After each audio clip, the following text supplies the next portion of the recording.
मंत्रालय तथा राज्यों और केंद्र शासित प्रदेशों द्वारा 10,000 प्राथमिक कृषि साख समितियों को जन सेवा केंद्र और पीएम किसान समृद्धि केंद्र में विकसित किया गया है, जिससे किसानों को सभी आवश्यक सेवाएं एक ही स्थान पर मिल रही हैं।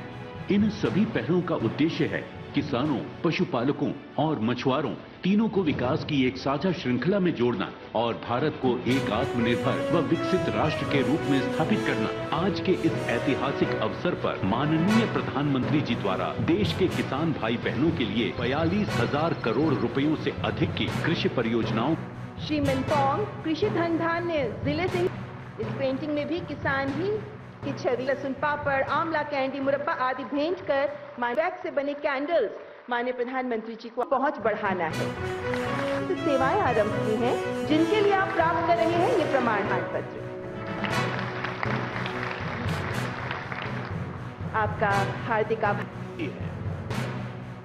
पिछड़ों को प्राथमिकता मिलती है तो उसके नतीजे भी बहुत अच्छे मिलते हैं। आज आकांक्षी जिलों में माता मृत्यु दर कम हुई है, बच्चों का स्वास्थ्य सुधरा है, पढ़ाई का स्तर सुधरा है। कितने ही पैरामीटर्स पे ये जिले अब अन्य जिलों से बेहतर कर रहे हैं।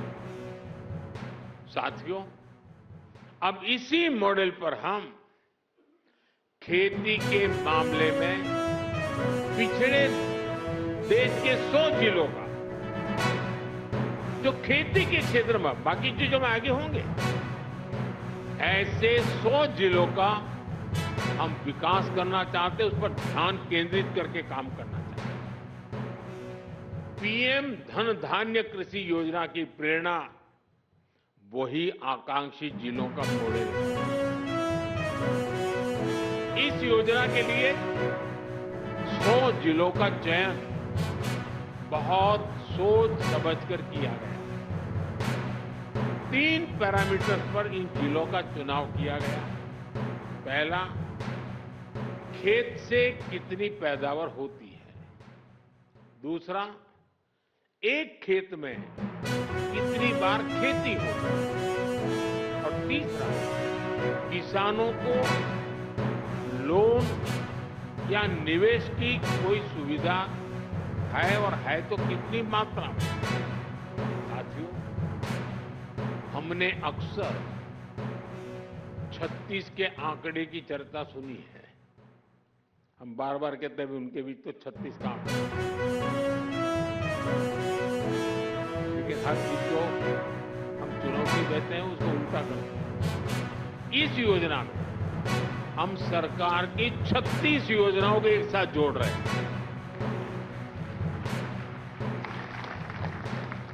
जैसे प्राकृतिक खेती पर राष्ट्रीय मिशन है, सिंचाई के लिए पर ड्रॉप मोर क्रॉप अभियान है, तेल उत्पादन को बढ़ाने के लिए तिलहन मिशन है। मिलकर अगर वो चलेंगे एफपीओ बना के, तो वो बेहतर दाम भी प्राप्त कर पाएंगे और प्रोसेसिंग, मार्केटिंग, ब्रांडिंग का काम भी बेहतर कर पाएंगे। आज मुझे बताते हुए खुशी है कि 52 लाख किसान शेयर होल्डर है एफपीओज के। 1100 एफपीओज करोड़पति बन चुके हैं और उनका टर्नओवर 15,000 करोड़ रुपए से ज्यादा का हो गया है। लेकिन प्रधानमंत्री जी यहाँ रुकने वाले नहीं हैं।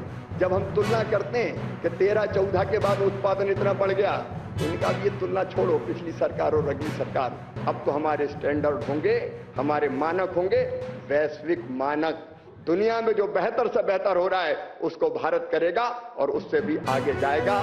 मैं सोच को प्रणाम करते हुए प्रधानमंत्री जी को धन्यवाद देते हुए, ये संकल्प किसानों के साथ कृषि विभाग का है कि प्रधानमंत्री जी ने चाहे दलहन मिशन हो और चाहे हमारा प्रधानमंत्री कृषि धन धान्य योजना उसको सफल बनाने में सबसे बड़ी बात यही है कि जिस तरीके से प्रयास लगातार मुकुल किए गए हैं, और हम जानते हैं कि प्रधानमंत्री नरेंद्र मोदी शायद ही कोई ऐसा दिन जाता हो या महीना जाता हो जिसमें कृषि के लिए योजनाओं की शुरुआत ना होती हो, किसानों के लिए कल्याणकारी योजनाओं की घोषणाएं ना होती हों। इसीलिए हम कह सकते हैं कि प्रधानमंत्री नरेंद्र मोदी का सबसे बड़ा लक्ष्य रहा है कि देश की जो आर्थिक गतिविधियां हैं उसमें कृषि की भागीदारी ज्यादा से ज्यादा बढ़े। हम जानते हैं कि अगर किसान